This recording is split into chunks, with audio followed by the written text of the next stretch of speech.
last 4 or 5 years, the GCC committee thought there was more and more stuff to cram into these seminars, and I was getting shorted and shorted and shorted. And I think last year they ended up being ahead of time, so I started a little bit early, but they cut me down to so much time, I blew past my deadline anyway, and so maybe they're just acknowledging that Rick likes to talk, so we better give him 25 minutes. In any case, I am here to tell you a little bit about the history, and where am I? Is it click to move?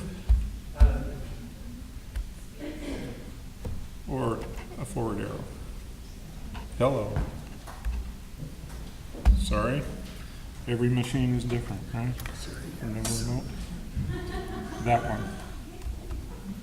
Cool. Okay. So here's the agenda for my portion of this evening. I'm going to talk about Jim Hinkhouse, the founder of OSAT, who I knew through working in the same department with him at Boeing in the late 80s. Give you the story of the first AA Mount Rainier climb, which was in 1991. Jimmy died in 1995, and it meant a lot of changes for OSAT, some challenges that the club and the people who were involved in it in the late 90s certainly proved themselves to be worthy of. And then we'll talk about what OSAT's like today. There's a little echo, is that all right? Okay. If you want to know more about the OSAT history, a lot of it is documented on the website. I encourage you to go on there. The 10th anniversary of the Yodels, now all of the Yodels, which is the newsletter. In the more recent years with the advent of the web, it's more evolved to like a journal. We're always looking for people who are willing to write up stories about climbs. We don't get as many as we used to, and so we're looking for people to write up your experience in the GCC. There's always a funny story to tell when you come back from a climb that's fun to share. Jimmy actually drafted a book about the beginnings of OSAT, and those were serialized in some past issues of the Yodel. Jim Hinkhouse was born in Scappoose, Oregon, downriver from Portland, with a view of Mount Hood, Mount St. Helens, and Mount Adams. And went to the University of Oregon. He was a three-sport letterman in baseball, basketball, and track. Ran for the University of Oregon track team in the early 80s, or in the early 60s rather. Educated as a mathematician there in Villard Hall in Eugene, and eventually became an economist. He worked for a while at Boeing and then went back east to what's now Wharton Econometrics back in Philadelphia. He came back to the Northwest in the 80s and fell in love with climbing. Became a climber with the Seattle Mountaineers. Eventually in the early to mid 80s taking their intermediate course and becoming a climb leader for Seattle Mountaineers. And he's the guy who came up with the idea for OSAT. And through the draft that we have of his book, the parts of the book that he wrote, we know exactly when and where he got the idea of melding mountaineering and recovery. He had a tradition of New Year's Day climbing Mount Si, which sometimes, and this was before we had trail spikes, so unless you had crampons in the winter, that might be a pretty rigorous hike actually. But he would go up there on New Year's Day and celebrate his love of the mountains and his growing years in sobriety. And he had this inspiration in 1989 on that hike of bringing together recovery and mountaineering.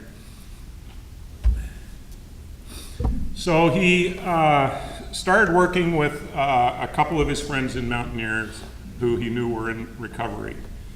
And in 1990, he pulled together a few friends, close friends, including myself, and Dick Wright, who's the fellow in the green cap in the picture in the upper left here, and offered to his basketball team, a YMCA type basketball team, the opportunity to learn mountaineering and to climb Mount Rainier, just to see if he could do it. See if he had the skills now to pass them on rather than just leading people who were experienced in climbing. So taking a small group and a group of experienced mountaineers, spent the spring of 1990 teaching them. The basketball team was called the Irish Curse. So they all did have a common ground there. And that climb, actually tried to do it in May. It was lousy weather. We got turned around at Camp Muir.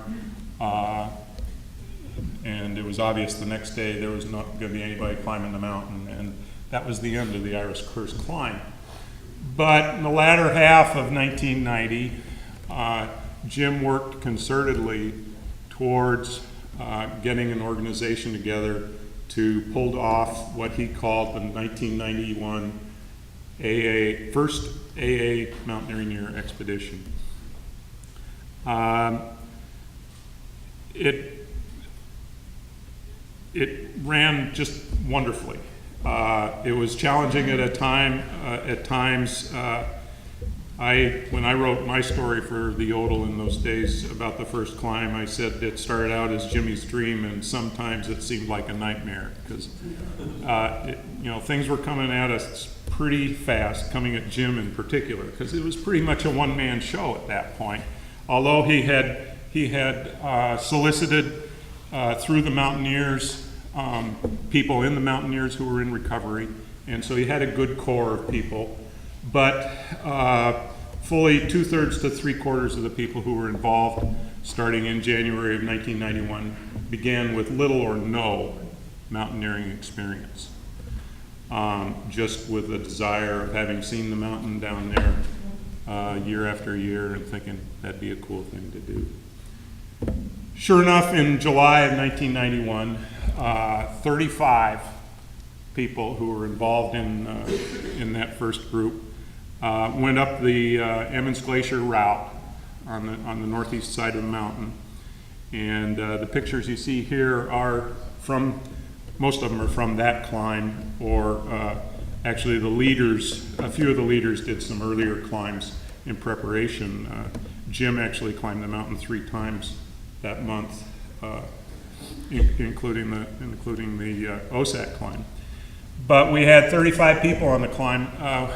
One of the interesting aspects of that was that in those days, you registered for a climb by each climber filling out an IBM punch card with your information about your experience and who your leader was and what your dates were going to be and what equipment you were carrying. And Jim had carefully organized the group into 3 teams because even then there was a party size limit for climbs on the mountain of 12.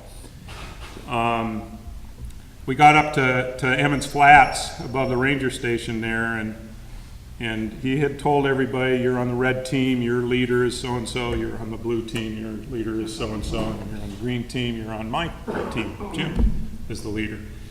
Well, sure enough, we got up to Emmons Flat, and he found out that about 30 people had signed in with Jim as the leader. And he figured he was going to get, called in by the National Park Service about what's the deal here, you're taking 30 people up the mountain. He never did get called on it, and OSAT never again had more than a dozen people on a route up there climbing the mountain. We subsequently did multiple climbs on the same day. If you're lucky, we've done rendezvous on the top. There were actually a couple of years when we had 3 teams of 10 to 12 people rendezvousing on the summit of Rainier at the same time. So it's a lot of fun. I'm going to point out one person in the photos here. The woman on the right in the lower left corner, Karen Christensen, was among the important founders of the club. She was a recovery professional at the time. She had about 10 years of experience counseling. And Jim was interested in potentially counseling people as well, although he was pursuing his career as an economist for Boeing. And so she was important in formulating some of the things that became OSAT. Karen died this last December, but one of the stories she told was the two of them went to a play somewhere here in Seattle about mountain climbing. And in that play, this quote from the Dalai Lama featured, and Jim did the research to find it. And it ends up being it's in the Yodel every issue. It's kind of a conviction that we have, and one of the things that holds us together and one of the things that makes OSAT work is this observation that the relationship between height and spirituality is not merely metaphorical.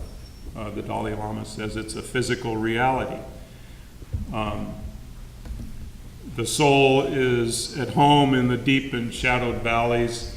The spirit is in the land of high white peaks and glittering jewel-like lakes.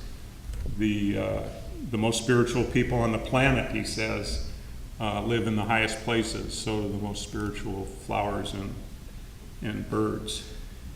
And he observed that people need to climb the mountain, not simply because it is there, as Mallory said, but because the soulful part of us needs to be mated with our spirits.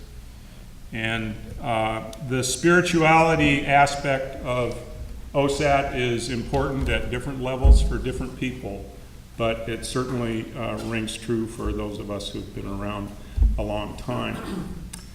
The fourth year of OSAT, three of the OSATers took on the challenge of the highest point in North America, Denali, Mount Rainier.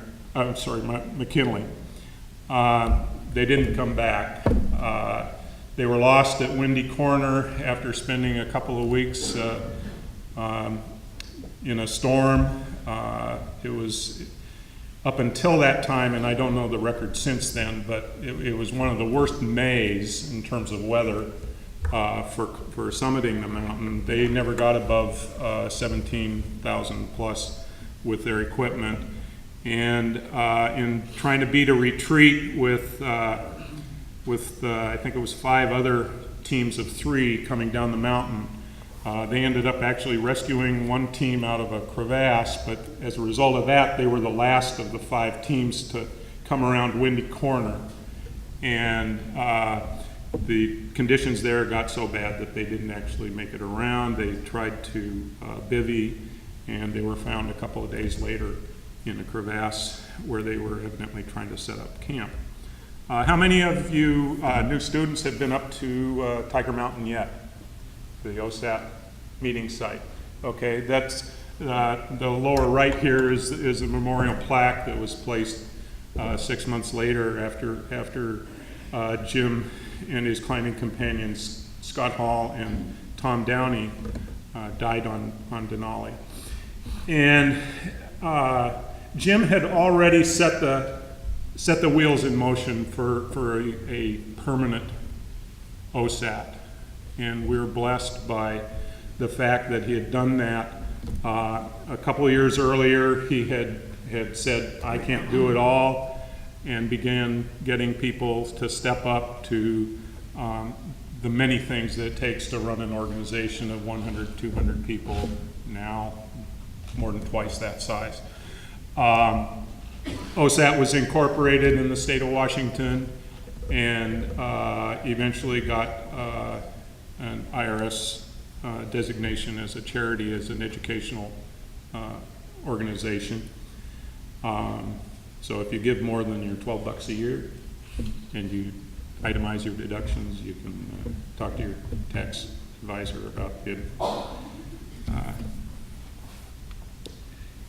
I understand the ice axe got passed around. Can I go backwards here? Oh, just move the, got it. Okay, 2 minutes? Okay. Yeah, I started 5 late, right? Right? This is Steve. Steve Sawyer is now down in Thailand, living down there. But when he moved last summer, he pulled a box of old Jimmy equipment out of his garage and left it in front of my car down at the parking lot in Tiger Mountain. And there was a bunch of junk to be thrown out. There was some stuff that's going to be sold at the Gear Grab, but there was Jimmy's ice axe from Denali. And so I'm sorry I was late, so I don't know how much of the story was told, but this is now kind of the symbol of who's leading the GCC, passed on from leader to leader, providing the security to the club that the ice axe provides to individual climbers. So I was really glad that, I had no idea. It's been sitting in Steve's garage for 15, 20 years almost, 17 years. So moving back ahead, I think. 95, and now 5 years later, after Jim died, I'm kind of a map nut, and I got interested in finding out what it took to get a place named for somebody in the state officially. As it happens, it does take 5 years. You have to wait until 5 years after somebody dies. But the club sponsored an application to the Washington State Board of Geographic Names, and it took us about 1.5 years. It usually takes about 9 months, but we started on a different peak that we ended up not being able to name because it was in a wilderness area, and they don't designate officially new names in wilderness areas any longer. But we actually found a better peak than the one we started with. It's at Washington Pass. I don't know how many of the students here have been up to Washington Pass. On the south side of Washington Pass are the dramatic peaks of Liberty Bell and the Early Winter Spire.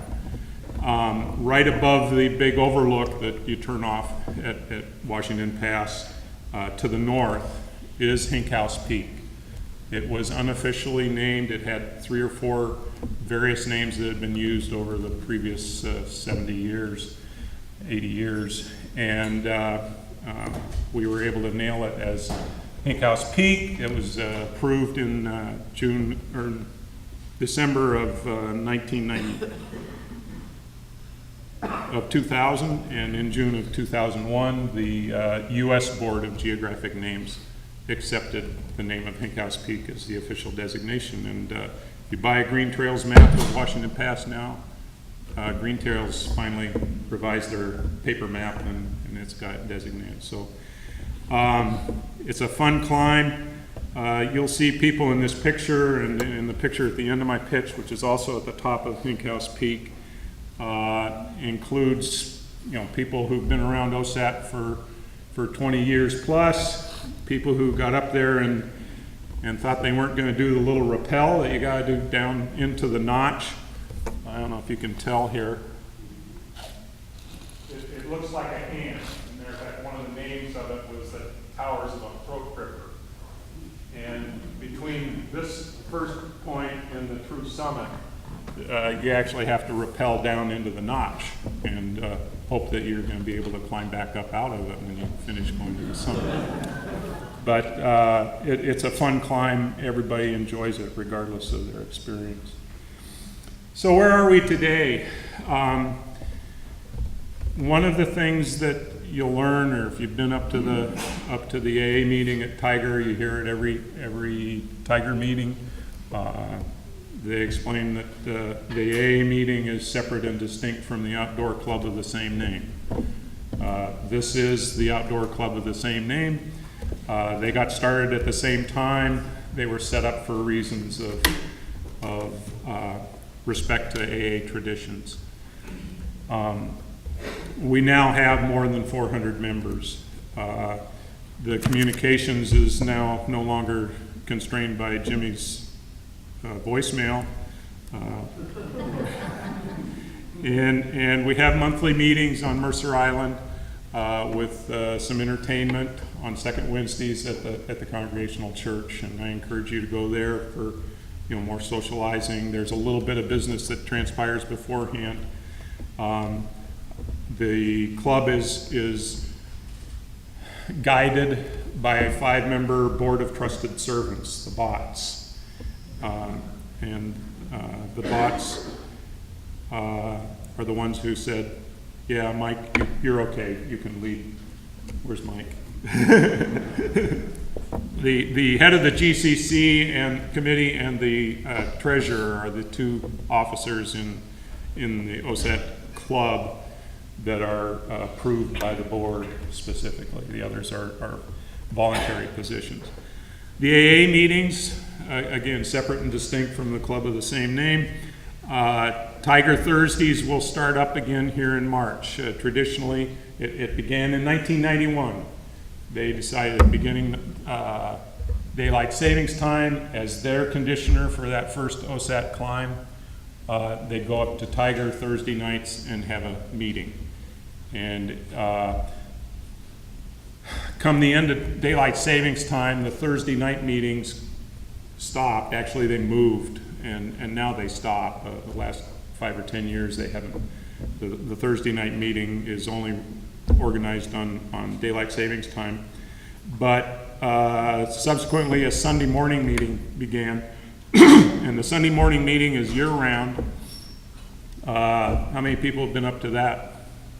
So you can testify that even in the weather now, and even when there's snow on the ground, even when you can't hear from across the circle each other because of the wind, there'll still be 40 or 50 people up there during the winter and spring. Actually, it drops off in the summer when people are out doing other things in the mountains, but a really super experience. And for the last, I think 3, maybe 4 years, we've had a meeting down at Golden Gardens on Tuesday evenings.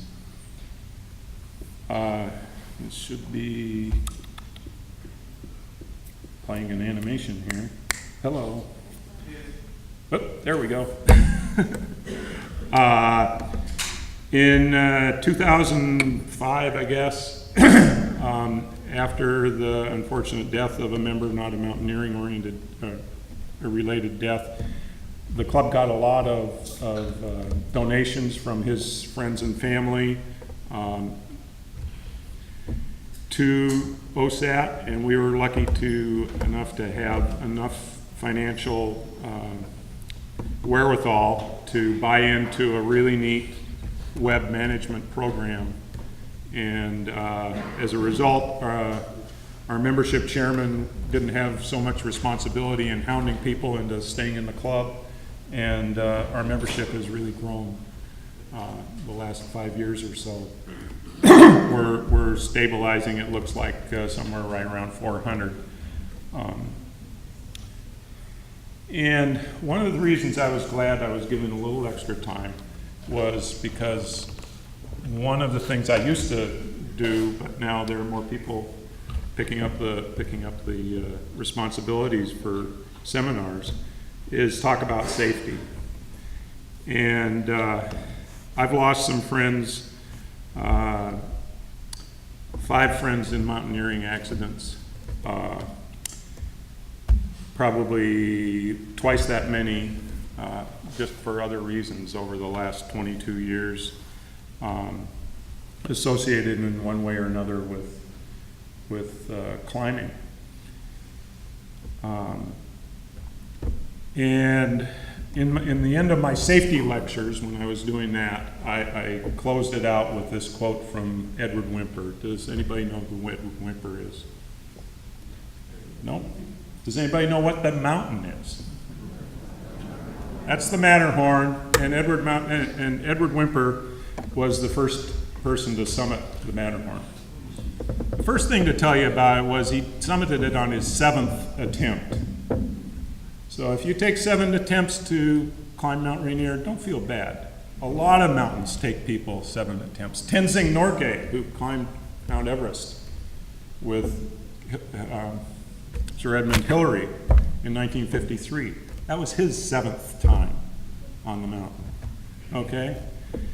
So nothing's easy, but the last paragraph in Edward Rimper's book about climbing mountains in the Alps in the 1860s and 70s, the last paragraph is that the last sad memory hovers round and sometimes drifts by like floating mist, cutting off sunshine and chilling the memories of things past. There have been griefs upon which I have not dared to dwell, and there have been joys too great to describe. Climb if you will, but remember that courage and strength are nothing without prudence, and that a momentary negligence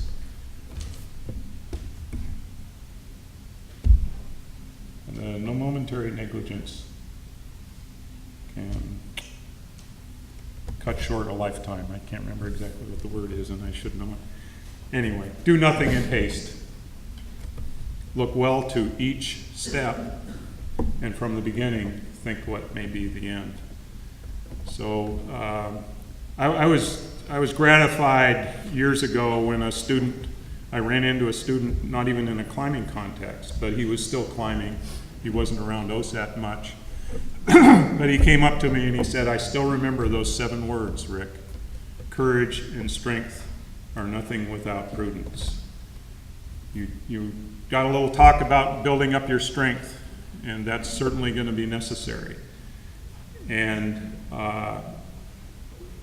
you may doubt now whether you have the perseverance and the courage to do this thing, but I guarantee you by July, most of you will feel you've got the tools.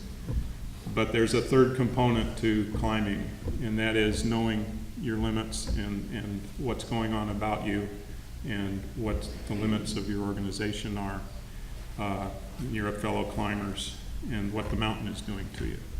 And that's a measure of experience just as much as the courage and strength part. Thanks very much. Thank you.